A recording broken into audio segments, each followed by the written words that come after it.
Hi, my name is Kylie Bain, and this is my Physics 2 Lab 1 report, Excess Charge on an Ordinary Object.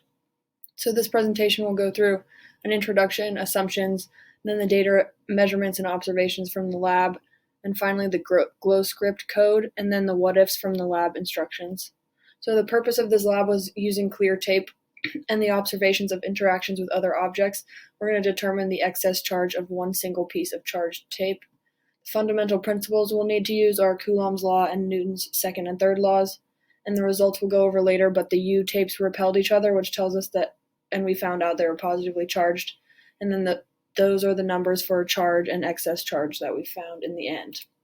So we're going to assume that there's no air resistance, that the tape is a point charge because we haven't learned how to do real systems yet, and assume that each U tape has the same amount of charge.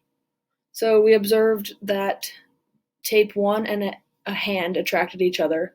Tape 1 and tape 2 repelled each other. Tape 1 and a book attracted, and a pen that was negatively charged was also attracted to the tape, or the tape was attracted to the pen. So that tells us that the tape was positively charged.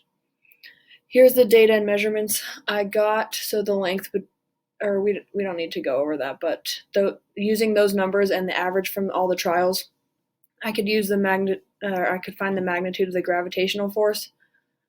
Just force of gravity equals mg, and then the charge on the tape was rearranged from Coulomb's law. So to calculate the excess charge or the excess electrons, we did the charge of the tape divided by the charge of a single electron. That gave us 9.63 times 10 to the 10th excess electrons. And then to find the number of atoms was the area of the tape divided by the area of a single electron. And then I could get the ratio using those numbers. So here's my glow script code. It models the attraction between the two pieces of tape. Let's see, I put in all of the constants here.